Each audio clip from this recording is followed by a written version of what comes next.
We're at the halfway point in the season now, so we'll see if it can continue into the second half of the season, and we will see if Sevilla can pick up their form. There is a lot of frustration there at the moment, and it all boiled over yesterday in the post-match interview with Sergio Ramos. Seguir trabajando para intentar tener un poco de respeto, que estamos hablando, tener un poco de respeto a la gente y al escudo, respeta a la gente, estamos hablando. Pues muy bien, pues respeta a la gente y cállate ya, anda. Hay que aguantar de todo, pero bueno, lo que decía, ¿no? Es la situación, entendemos la frustración de la gente porque es normal. Mucho tiempo sin ganar, sin darle una alegría y es lo que tiene, ¿no? So that's how things are looking right now, obviously. I was wondering if that was Stevie in the stands. I didn't see him yesterday. I thought, was that Stevie in the stands there? Obviously, he's never been your favourite player. Never been world class, he was shouting from the stands. Yeah, I don't want to I have to be careful here because we've got into this before, although it was a little bit one-sided that day, I have to say.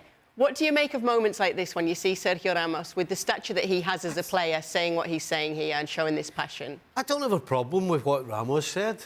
At the same time, you cannot have a problem with the fans either. They're watching the team getting beat game after game after game, poor performances. So what do you expect them to do? They're going to voice the frustration.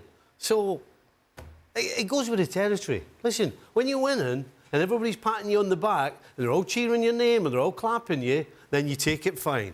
But you know what? When the other side of the coin comes along, you have to be able to take it as well.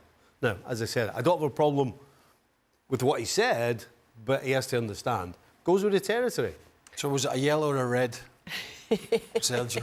Yellow? You want to add to his discipline? But I'm sorry, Stevie. It's got to be a red. Yeah.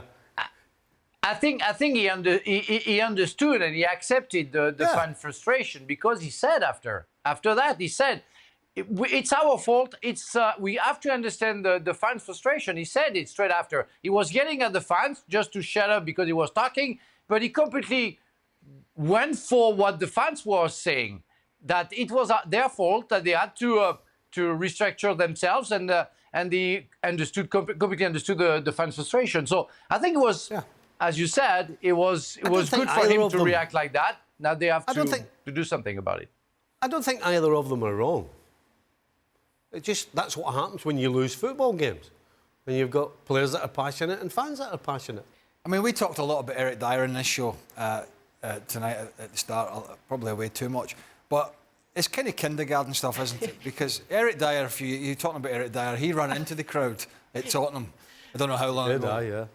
Right. And wanted to have a bit of fisticuffs with some people who were maybe getting too close to his family. So there's a do's and don'ts. Right. And, at the end of the day, this is just a little bit of verbals. And I think there's a frustration, as the guys have said on both sides, is that here we have a guy who's played at the top for 15 years and he's not there anymore.